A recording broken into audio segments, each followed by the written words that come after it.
వక్రతుండ మహాకాయ సూర్యకోటి సమప్రభ నిర్విఘ్నం కురు మే దేవ సర్వకార్యేషు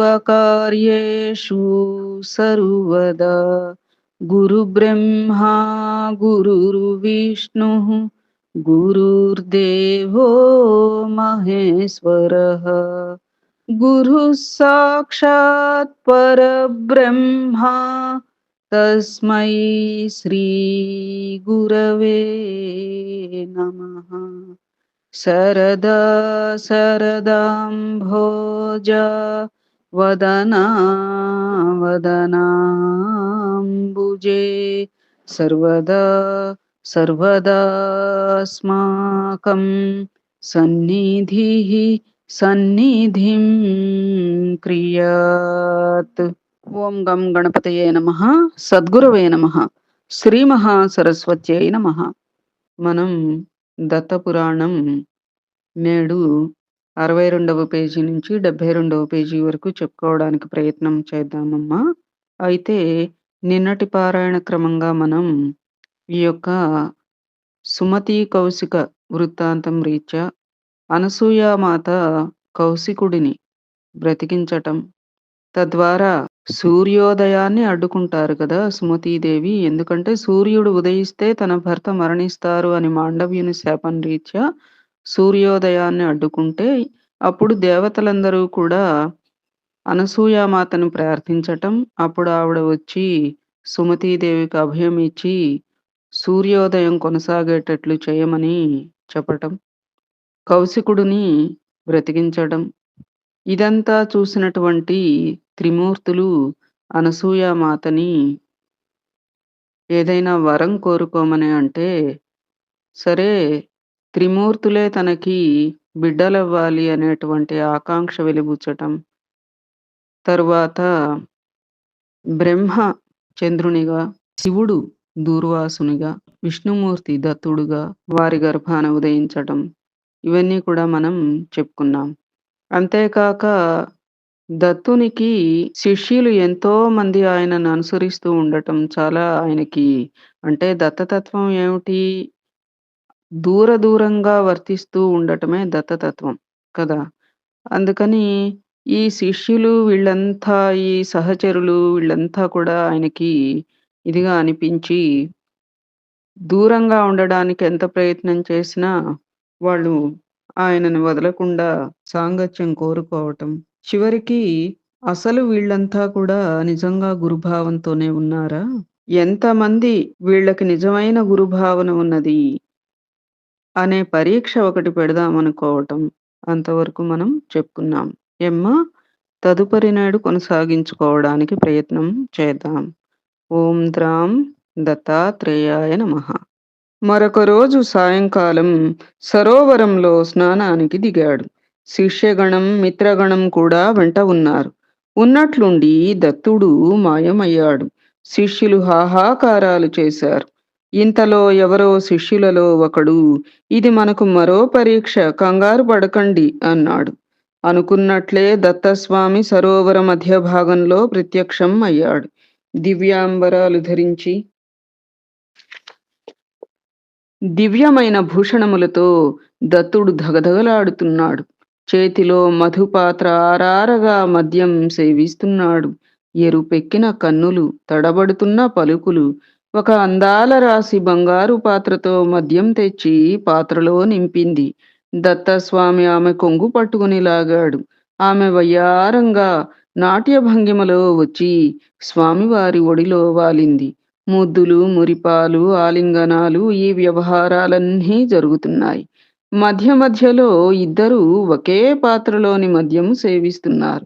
ఒకరి మీద ఒకరు నీళ్లు చల్లుకుంటున్నారు, కూనిరాగాలు తీస్తున్నారు, గిలిగింతలు పెట్టుకుంటున్నారు, విరగబడి నవ్వుకుంటున్నారు, ఒకరి మీద ఒకరు వాలిపోతున్నారు, బుగ్గలు కొరుక్కుంటున్నారు, నెట్టుకుంటున్నారు. అంతలోనే మళ్ళీ దగ్గరికి లాక్కుంటున్నారు. గట్టుపై నిలబడి వింతగా చూస్తున్న శిష్యులు మిత్రులు గుసగుసలాడుకుంటున్నారు. ఏమిటి దారుణం అని ముక్కున వేలేసుకుంటున్నారు. ఇతడ్నా మనం గురువుగా నమ్మింది, ఇతడా మనకు మోక్షం ప్రసాదించేది, యోగ సాధన అంటే ఇదేనా? మద్యపానము, మదవతీ గానమునా? అయ్యో! అయ్యో! ఎంత పొరపాటు చేశాం.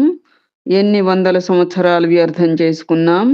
అందరి మనస్సులో ఇదే ఆలోచన బయలుదేరింది. పదండి, పదండి అనుకున్నారందరూ.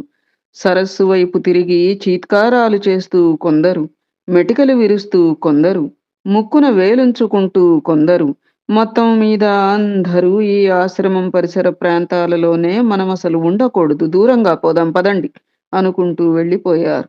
దత్తాత్రేయుడు హమ్మయ్య అనుకున్నారు. మాయా మదవతిని మధుపాత్రను ఉపసంహరించారు. నీళ్ల మీద నడుచుకుంటూ వచ్చి గట్టుకు చేరుకున్నాడు. ఆశ్రమంలోనికి ప్రవేశించి యోగనిష్టలో కూర్చున్నాడు. తండ్రి, విన్నావు కదా! నీ మనస్సులో చాలా సందేహాలు తలెత్తాయని నాకు తెలుసు. మహాయోగికి సాధ్యాసాధ్యములు లేవు. అతడు సాధారణ నియమాలన్నిటికీ అతీతుడు. తన యోగ సిద్ధి కోసం అన్నింటినీ వదులుకుంటాడు. ఏదైనా చేస్తాడు. సృష్టి అంతా అతనికి ఒక ఆటబొమ్మ.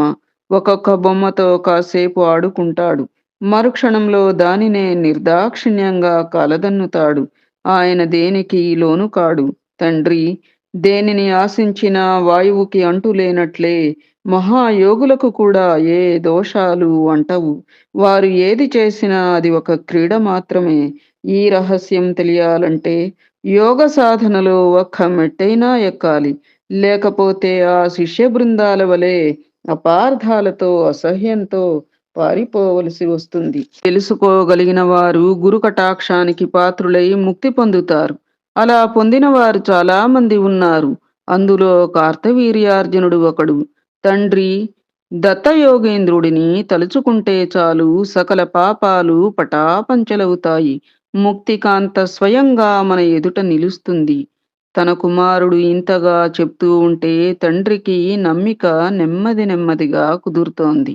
నాయనా సుమతి, అంతో ఇంతో ఇది సుమతి అనే పిల్లాడు వాళ్ళ తండ్రి గారికి చెప్తున్నారు కదా, దత్త వృత్తాంతమమ్మ నిన్న గుర్తొచ్చింది కదా అది. నాయనా సుమతి, అంతో ఇంతో అనుభవం ఉండి సాత్విక మార్గంలో తపస్సు చేసుకుని మునికుమారులే దత్తుడి లీలలు అర్థం చేసుకోలేక దూరమయ్యారు అంటే ఇహ నేనెంత, నా తెలివెంత. దత్తుని లీలలు అత్యద్భుతంగా ఉన్నాయి. ఇంకా ఇంకా వినాలనిపిస్తున్నది. సుమతి, త్రిమూర్తి స్వరూపుడైన దత్తుని కనిన అనసూయాత్రి దంపతులు ఎంత పుణ్యాత్ములో, వారి తపోమహిమ ఎంత గొప్పదో కదా అని అడిగాడు. అప్పుడు సుమతి ఇలా చెప్తున్నాడు. తండ్రి, అత్రి మహర్షి ఋగ్వేదంలోని సకల శాఖ పంచమ మండలాన్ని తన తపోమహిమతో దర్శించగలిగాడు. ఆ వేద భాగంలో అగ్నిలింగ స్థుతి, అమరేంద్ర ప్రస్తావన మొదలైన అంశాలు ఉండటం వలన అది ఐహికాముష్మికాలకు రెండింటినీ నిరుపద్రవంగా సాధించగల సామర్థ్యం కలది. ఒకసారి కృతయుగంలో రోగాలు పెచ్చు పెరిగి ప్రాణిలోకానికి హాని అవుతూ ఉంటే అత్రి మహానుభావుడే ఆయుర్వేదమనే ఉపదేశాన్ని సందర్శించి ప్రాణికోటికి అందించినాడు. మరొకప్పుడు మనువు చేత బోధింపబడిన ధర్మశాస్త్రం దురవగాహంగా ఉందని ప్రజలంతా చింతిస్తూ ఉంటే, అంటే అర్థం కావట్లేదని చెప్పి తేట తేట మాటలతో తానే స్వయంగా ఒక ధర్మశాస్త్ర స్మృతిని ప్రవేశపెట్టాడు.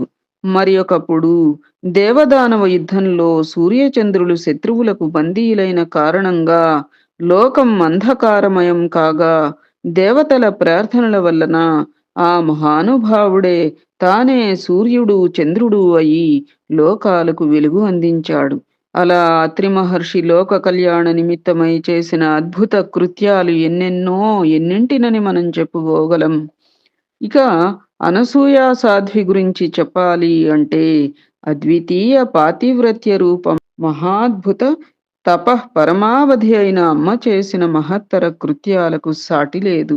ఒకప్పుడు ఎండలు విపరీతమయి గంగానది ఎండిపోతే అనసూయమ్మ మునిజనుల సౌకర్యార్థమై నదిని మరలా పునరుజ్జీవింపచేసింది. మరి ఒకప్పుడు మహాక్షామం సంభవించి నేలలో మొలకన్నది కూడా లేకుండా మాడిపోతూ ఉంటే అనసూయ సాధ్వి అనేక వందల వేల మంది మునిజనులకు తానే స్వయంగా వండి వడ్డించింది. వారందరికీ కందమూల ఫలాలు ఇచ్చి పోషించింది. ఇంకొకసారి పాపరతులైన జనుల స్పర్శ వల్ల గంగాదేవి తన పవిత్రతను కోల్పోయి నల్లబడగా, ఆ తల్లి తన కమండలంలోని జలాన్ని చల్లి గంగాదేవి కాలుష్యాన్నంతా క్షణంలో భస్మం చేసింది. ఇలాంటి మహాకార్యాలు చాలా చేశారు ఆ పుణ్య దంపతులు. అంతటి పుణ్య దంపతుల తపోతేజోవంతుల గారాల బిడ్డడే మన దత్తుడు. అంతేకాదు తండ్రి, త్రిమూర్తులు వారి గర్భాన్నే జన్మించడానికి ఇంకా కారణాలు ఉన్నాయి విను చెప్తాను. ఒకనాడు నారదుడు త్రిలోకాలలో తిరుగుతూ తిరుగుతూ బ్రహ్మ విష్ణు మహేశ్వరుల నివాసాలకు వెళ్ళి అనసూయ సాధ్వి గొప్పదనాన్ని పొగుడుతూ ఉన్నాడు. ఏం చిత్రమో గాని ముల్లోకాలు ఏలే మూరమ్మలకు సామాన్య మానవ మాతృరాలను పొగుడుతూ ఉంటే అసూయ బయలుదేరిందిట. దాంతో వారు ఆమెను పరాభవించాలనే ఉద్దేశ్యంతో ఇనుపగుండ్లను సృష్టించి అవి వండించమని నారదుని చేతికిచ్చి పంపారుట. నారదుడు ఇనుపగుండ్లను తీసుకుని వృక్షాద్రిపై తపస్సు చేసుకుంటున్న అత్రి అనసూయల ఆశ్రమానికి వచ్చి అత్రి అనసూయల మాహాత్మ్యాన్ని వేనోళ్ల పొగిడి తన దగ్గరున్న శనగలు అమ్మ చేతికిచ్చి అవి వండి పెట్టమని ప్రార్థించినాడట. అవి మాత్రం ఇనుపగుళ్ళలా ఉన్నాయి. అనసూయామాత చేతి స్పర్శ వాటికి తగలగానే వాటిలో కఠినత్వం పోయిందిట. అమ్మ తన సంకల్ప బలంతో వాటిని అవలీలగా మ్రగ్గించి నారదుని చేతికిచ్చిందిట. క్రమంగా అవి కమ్మని సువాసనలు వెదజల్లాయట. నారదుడు పరమానంద భరితుడై సెలవు తీసుకుని వెళ్ళిపోయాడు. నారదుని ఎదుట తమకు జరిగిన పరాభవం భరింపరానిదై మువ్వురమ్మలు పట్టుబట్టి ఈ మారు స్వయంగా తమ భర్తలనే పంపించినారు. అమ్మ పాతివ్రత్య మహిమను తగ్గించమని కోరారు. త్రిమూర్తులు వృద్ధ బ్రాహ్మణుల రూపంలో అత్రిముని ఆశ్రమం చేరుకుని భవతి భిక్షాం దేహి అని అడిగారు. అప్పుడు అనసూయాదేవి వారిని చూచి, అయ్యలారా, అత్రిముని తపస్సుకై అరణ్యంలోనికి వెళ్ళారు. వారు వచ్చేంత వరకు కూర్చుని మా ఆతిథ్యాన్ని స్వీకరించమని కోరింది. అప్పుడు వారు, అమ్మా, వారెప్పుడొస్తారో తెలియదు. వారు వచ్చే వరకు మేం ఉండలేం. ఆకలి మమ్మల్ని బాధిస్తున్నది, భోజనం పెట్టు అన్నారు. అనసూయాదేవి కుటీరంలోకి వెళ్ళి భోజనాలు త్వరగా సిద్ధం చేసి వారు కూర్చుని తినడానికి వీలుగా ఆసనాలు సిద్ధం చేసి వాళ్ళు కాళ్ళు కడుక్కోవడానికి నీరు ఇచ్చి భోజనానికి దయచేయమని వేడుకున్నది. అప్పుడు వారు, అమ్మా, మాకు ఆతిథ్యం ఇస్తానని మాట ఇచ్చావు, కానీ మాదొక నియమం ఉన్నదమ్మా. నీవు కట్టుకున్న బట్టలను విడిచి నగ్నంగా మాకు వడ్డిస్తేనే మేము భోంచేస్తాం అన్నారు. అప్పుడు అమ్మ ఆలోచించి, ధర్మాధర్మాల మధ్య చేజిక్కించుకోజూచిన వీరు సామాన్యులు కారు అని తలచి, అయ్యలారా, అలాగే వడ్డిస్తాను, దయచేయమని వేడుకున్నది.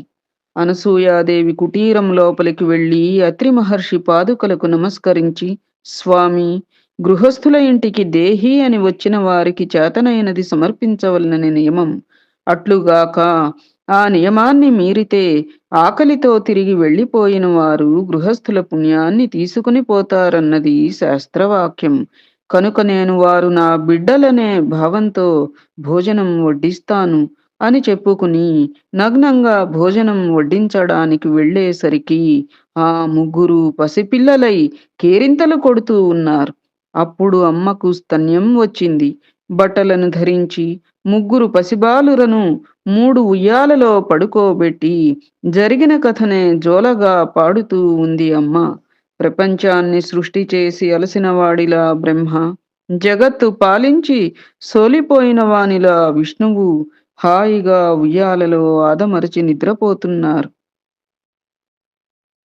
మరి శివుడు లయకార్యం చేసి ఆయన అలసిపోయి ఉంటారు కదా. అది ఇంతలో అత్రి మహర్షి వచ్చి జరిగింది తెలుసుకుని వారిని స్తుతించినాడు. అతని స్తోత్రములకు తృప్తి చెందిన త్రిమూర్తులు తమ తమ నిజ రూపాలతో దర్శనమిచ్చారు.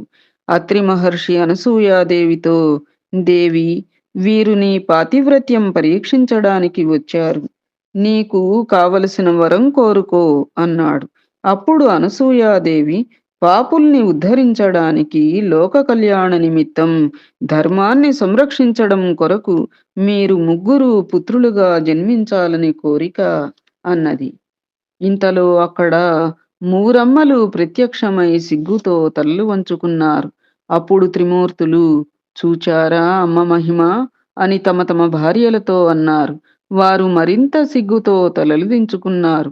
అప్పుడు త్రిమూర్తులు అమ్మతో, అమ్మా, మమ్ము మేము మీకు సంపూర్ణంగా దత్తత చేసుకుంటున్నాం. అలనాడు సుమతి కౌశికుల విషయంలో మీకు వరం ఇచ్చాం కదా అని దివ్యమైన అనుగ్రహాన్ని ప్రసాదించారు.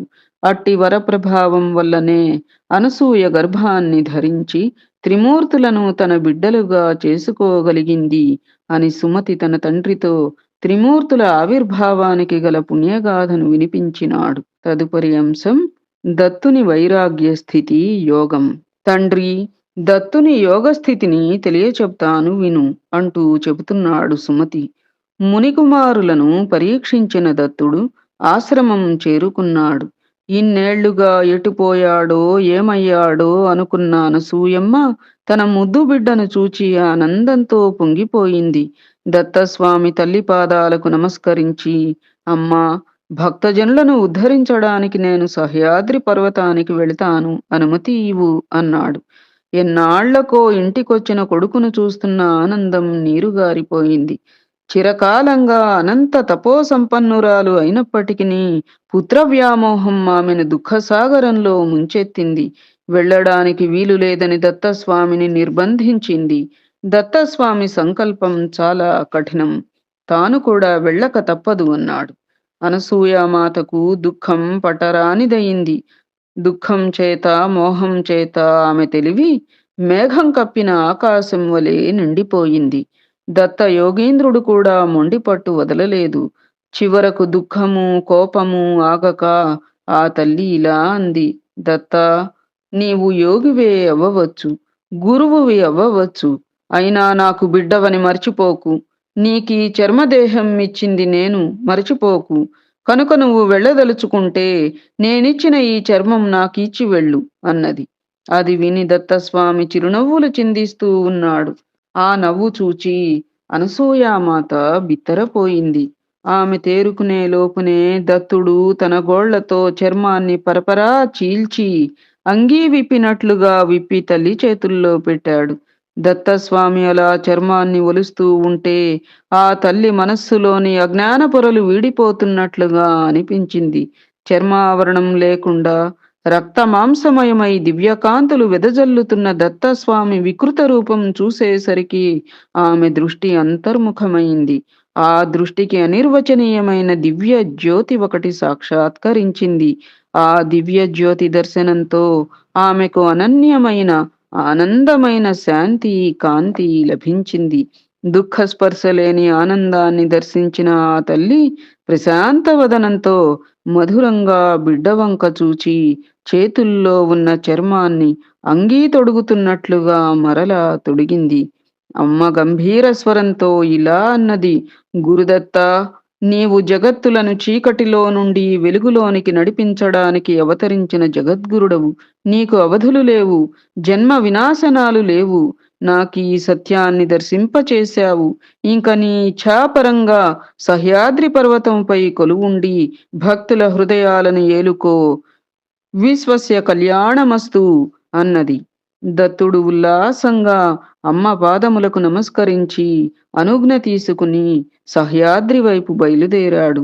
అలా దత్తుడు సహ్యాద్రిని రాజధానిగా చేసుకుని ముల్లోకాలలోని భక్తులను ఉద్ధరిస్తూ, సాధుజనులను రక్షిస్తూ, క్రూర రాక్షసులను సంహరిస్తూ యోగ రాజ్యాన్ని ఏలుతున్నాడు. ఆయన ప్రవృత్తి లోకోత్తరంగా ఉంటుంది. ఆయన లీలలు ఊహాతీతంగా ఉంటాయి. ఒకప్పుడు ఆయన శాంత మనోహరమైన యతిరూపాన్ని ధరిస్తే మరి ఒకప్పుడు భీభత్స భయంకర రూపాన్ని పొందుతూ ఉంటాడు. ఏ రూపంలో ఉన్నా పైకి ఎలా కనిపించినా ఆయన మాత్రం యోగనిష్ఠుడే. ఆయన యోగానికి చ్యుతి లేదు, దానికి భంగం లేదు. ఆయన నామస్మరణ చాలు మానవుల పాపాల్ని దహించి వేయడానికి. అశాంతిలో అల్లాడుతున్న వారు హృదయాన్ని నిర్మలం చేసుకోవాలంటే ఆయన కథల కన్నా ప్రశస్తమైన సాధనాలు లేవు. ఆయన కథలు, లీలలు అనంతములు. వాటిని వివరించి చెప్పాలి అంటే 1000 తలల ఆదిశేషుడికైనా సాధ్యం కాదు. మానవ శరీరంతో అవతరించిన దత్తస్వామి ఎంతో మంది మానవులను పరిపరి విధాలుగా ఉద్ధరించాడు అంటూ సుమతి ముగించాడు.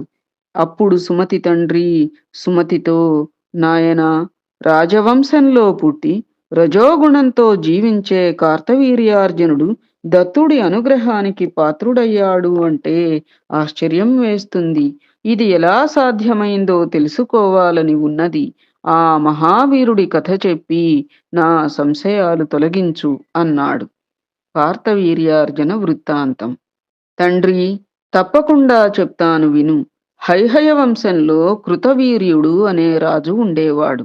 మాహిష్మతీపురమును రాజధానిగా చేసుకుని ధర్మబద్ధంగా ప్రజారంజకంగా పరిపాలన సాగిస్తూ ఉండేవాడు.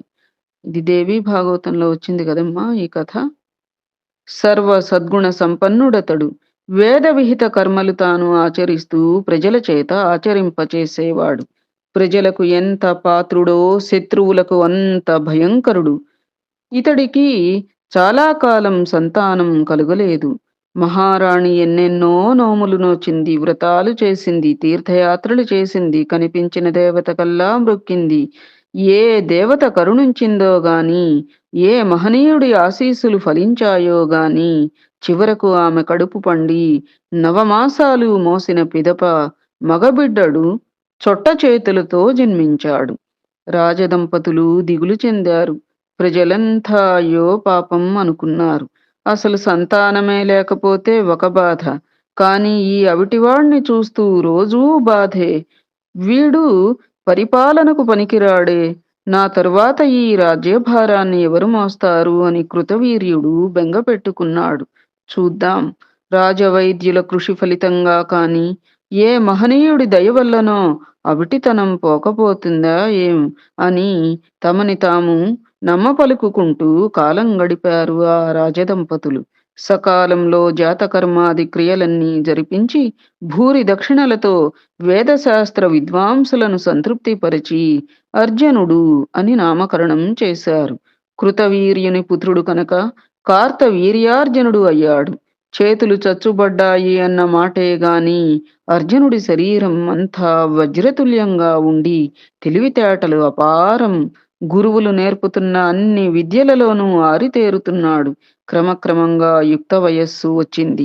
యువరాజుకు పట్టాభిషేకం చేయిద్దామని కృతవీర్యుడు ఉబలాట పడుతున్నాడు. పైకి అంటే ఎవరు ఏమి అంటారోనని, గేలి చేస్తారేమోనని సంశయిస్తున్నాడు. తీరా సింహాసనం మీద కూర్చోబెడితే సరిగా పరిపాలన కొనసాగించలేకపోతే బిడ్డడికి ప్రజల ముందు తలవంపులు తెచ్చిపెట్టిన వాళ్ళమవుతామని దిగులుతో ఉన్నాడు. దీనికి పరిష్కారం ఎలాగా అని రేయింబవళ్ళు ఆలోచిస్తున్నాడు. దారి దొరకడం లేదు. చివరకు ఆయుర్దాయమే తీరిందో లేదా ఆ దిగులే ప్రాణాలు హరించిందో గాని కృతవీర్యుడు హఠాత్తుగా దివంగతుడయ్యాడు. అరాచకం ఏర్పడకూడదని మంత్రి పురోహితులు అందరూ ఒకనాడు కార్తవీర్యార్జునుడిని సమీపించి పట్టాభిషేకమునకు అంగీకరించమన్నారు. అతను మాత్రం అంగీకరించలేదు. అవిటివాడిని, ప్రజారక్షణ చేయలేను, అది చేయలేనప్పుడు పట్టాభిషేకం జరిపించుకోకూడదు, ప్రజలు పన్నులు కట్టేది రాజు రక్షిస్తాడని, దానికి సమర్థుడు కాని వాడు సింహాసనమెక్కి ప్రజాధనాన్ని భోగాలకు ఖర్చు పెడితే వాడు చోరుడు క్రింద లెక్క, రౌరవాది నరకాలకు పోతాడు. పోనీ పరిపాలన, రాజ్య సంరక్షణ బాధ్యతలు మీకందరికీ అప్పగించి నేను నామమాత్రపు రాజుగా కిరీటం పెట్టుకుని కూర్చుందామా అంటే అప్పుడు మీ చేతుల్లో నేను కీలుబొమ్మనవుతాను. ఇది గుర్తించిన ప్రజలు నన్ను అపహాస్యం చేస్తారు. ఇరుగు పొరుగు రాజులు నవ్వుతారు, అవమానిస్తారు. నేను స్వయంగా నా అంతట నేను చేసుకోలేని పరిపాలన, పరుల మీద ఆధారపడిన ఏలుబడి ఎంత అందంగా ఉంటుందో మనందరకు తెలిసిందే. అపరాధుల్ని నిర్ధారించలేం, నిరపరాధుల్ని రక్షించలేం. న్యాయమే జరుగుతుందో అన్యాయమే జరుగుతుందో గుర్తించలేను. ఇంకొకరి ఇష్టాయిష్టాల ప్రకారంగా నిరపరాధుల్ని శిక్షింపచేయవచ్చు, అపరాధులను విడిపించవచ్చు. నా పరిపాలన గుడ్డి దర్బారుగా ఉంటుంది. పాపఫలాలు మాత్రం మిగిలి నరకానికి పోతాను. 100 కళ్ళతో పరిపాలన కొనసాగించినా తెలియక జరిగే అపచారాలు ఉంటాయి. కాబట్టి రాజ్యం నరకం ధ్రువం అన్నారు. అలాంటి నేను మరొకరి చేతుల్లో కీలుబొమ్మనైతే ఈ పుట్టుకలోనే ఇక్కడ నరకం అనుభవించవలసి వస్తుంది. ఏ జన్మలో ఎవరికి ఏ అపచారం తెలిసి చేశానో, తెలియక చేశానో ఈ అవిటితనం సంప్రాప్తించింది. ఇప్పుడిక తెలిసి తెలిసి ఈ పాపం మూటగట్టుకోలేను. అందుచేత ఈ కిరీటాన్ని నేను మోయలేను. ఏది ఏమైనా రాజకుమారా, ఇది నీవు తప్పించుకోలేని బాధ్యత. మీ వంశాలకు, మా వంశానికి అనుబంధం ఈనాటిది కాదు. మీ తాత ముత్తాతల కాలం నుంచి మా తాత ముత్తాతలు మంత్రులుగా ఉన్నవారే. ఏనాడు ఎవరు మీ వంశీకుల్ని తప్పుదారి పట్టించిన దాఖలాలు లేవు. మీ తండ్రి గారికి మేమంతా నమ్మిన బంటులం. ఆయన పట్ల అపారమైన గౌరవాదరాలు కలవాళ్ళం. లోకంలో వ్యక్తిగతంగా 10 మంది చేత ధర్మపరులమనిపించుకుంటున్న వాళ్ళం. మమ్మల్ని నీవు విశ్వసించవచ్చు. నీతో తప్పులు చేయించి నిన్ను బలహీనపరిచే మేము బావుకునేది ఏమీ ఉండదు. అలాంటి పనులు చేసేవారు తాత్కాలికంగా ఏవో లబ్ధులు పొందినా చివరికి హత్యలు, అవమానాలకు గురి కావడం చరిత్రలో అందరూ ఎరిగినదే. కూర్చున్న కొమ్మను నరుకునేంతటి మూర్ఖులమో, అహంకారులమో, అజ్ఞానులమో కాము మేము. మమ్మల్ని విశ్వసించు. ధర్మభంగం కాకుండా ప్రజారంజకంగా నీ పరిపాలన సాగేటట్లు సహకరిస్తాం. అదీ కాక ఒకరి మీద ఒకరికి తెలియకుండా చారులను నియోగించి నిఘాలు పెట్టి ఎక్కడెక్కడ ఎక్కడికక్కడ కదలికలు గమనించి ఎప్పటికప్పుడు సమాచారం రాబట్టుకునే సువ్యవస్థితమైన పరిపాలనా విధానం మన రాజ్యంలో ఎప్పటినుంచో నెలకొని ఉన్నది. దాన్ని మరింత చైతన్యపరిచే చాతుర్యం నీకు సమృద్ధిగా ఉంది. అందుచేత ఏ కోణం నుంచి ఆలోచించినా నీవు తిరస్కరించడానికి తగినంత కారణం నాకైతే కనిపించడం లేదు. మిమ్మల్ని విశ్వసించలేను అనేస్తే చెప్పలేను గాని, నీవు నిస్సందేహంగా అంగీకరించవచ్చునని మాత్రం చెప్పగలను అని అన్నారట మంత్రులు. అమాత్యులారా, దయచేసి నన్ను అపార్థం చేసుకోకండి. మీ మీద నమ్మకం లేక నేను కాదనడం లేదు. నా అశక్తత వలన కాదంటున్నాను. అవమాన భయంతో కాదంటున్నాను. పాపభీతితో కాదంటున్నాను. ఇహ బాధ్యత అంటారా? మీరందరూ లేరు. సమర్థులు, అనుభవజ్ఞులు. పరిపాలనకేమి నిశ్చింతగా, నిరాటంకంగా సాగుతుంది. నేను వెళ్ళి తపస్సు చేసుకుంటా. యోగ సిద్ధులు సంపాదిస్తాను. బాహుశాలినై, శస్త్రాస్త్ర కోవిదుడనై అన్ని సామర్థ్యాలు సంపాదించుకుని తిరిగి వస్తా. అప్పుడు రాజ్యభారం భుజాలకు ఎత్తుకుంటాను. అందాక మీకిది తప్పదు. అనువంశికంగా వస్తున్న అమాత్యులు కనుక మీరు ఈ బాధ్యతను కాదనడానికి వీలు లేదు. మరింకా అవాక్కులయ్యారు అమాత్యులందరూ. వారి వెంట నిలిచిన గర్గముని కార్తవీర్యుడి నిశ్చయానికి చాలా సంబరపడ్డాడు. పట్టుదలని గుర్తించాడు. తపస్సు చేస్తాడని, అమోఘ ఫలాలు పొందుతాడని గ్రహించాడు. రాకుమారా, నీ నిర్ణయాన్ని అభినందిస్తున్నాను. నీ దృఢ సంకల్పాన్ని ప్రశంసిస్తున్నాను. తపస్సులు ఫలించడమంటే అదొక సుదీర్ఘ యాత్ర. వేల సంవత్సరాల కృషి. లోక శ్రేయస్సు కోసం నీకొక దగ్గరి దారి చెబుతాను, ఆలకించు. సహ్యాద్రి ఎరుగుదువు కదా. దాని లోయల్లో ఒకచోట ఆశ్రమం నిర్మించుకుని దత్తాత్రేయుడు తపస్సు చేసుకుంటున్నాడు. అతడు అమోఘ యోగశక్తి సంపన్నుడు, యోగ విద్యా ప్రవర్తకుడు. ఈ జగత్తును కాపాడటం కోసం విష్ణుదేవుడి అంశతో అవతరించాడు. నువ్వు వెళ్ళి అతడిని ఆశ్రయించు. నీ సంకల్పం సత్వరం సిద్ధిస్తుంది. స్వర్గలోకాన్ని జంభాసురాదులు ఆక్రమించినప్పుడు దేవేంద్రుడంతటి వాడు వచ్చి ఈ దత్తాత్రేయుడిని ఆశ్రయించాడు. అతడి కరుణ వలన రాక్షసులను జయించి మళ్ళీ తన స్వర్గపీఠం తాను అందుకోగలిగాడు. ఇటువంటి విజయగాథలు ఎన్నో ఉన్నాయి. నీకు జయం కలుగుతుంది, వెళ్ళిరా. ఇది ఆదేశమో, ఆశీర్వచనమా అనిపించేటట్లుగా గర్గముని పలికిన మాటలు కార్తవీర్యుణ్ణి ఆకట్టుకున్నాయి. అతడి వైపు సభక్తికంగా చూస్తూ, మునీంద్ర, నీ ఆదేశం నాకు శిరోధార్యం. అలాగే చేస్తాను. కానీ జంభాసురాదులు ఇంద్రరాజ్యాన్ని ఎలా అపహరించారు? ఇంద్రుడు దత్తాత్రేయుడిని ఎలా ఉపాసించాడు? తిరిగి తన స్వర్గపీఠాన్ని ఎలా పొందాడు? ఇవన్నీ సవివరంగా తెలుసుకోవాలని ఉంది. దయచేసి నన్ను కృతార్థుడిని చేయండి అన్నాడు. కార్తవీర్యుడి అభ్యర్థనకు గర్గముని మురిసిపోయాడు. రాకుమారా, తప్పకుండా చెప్తాను, ఆలకించు అంటూ ప్రారంభించాడు. తదుపరి రేపు కొనసాగించుకుందామా అమ్మ? ఇంద్రాది దేవతలు దత్తోపాసన ఎలా చేశారు అనేటువంటి అంశం రేపు చెప్పుకుందాం. ఏ ఏతత్ ఫలం సర్వం సద్గురు చరణారవిందార్పణమస్తు. సద్గురవే నమః. ఓం ద్రాం దత్తాత్రేయాయ నమః. శ్రీ సీతారామ లక్ష్మణ భరత శత్రుఘ్న సహిత హనుమతే నమః.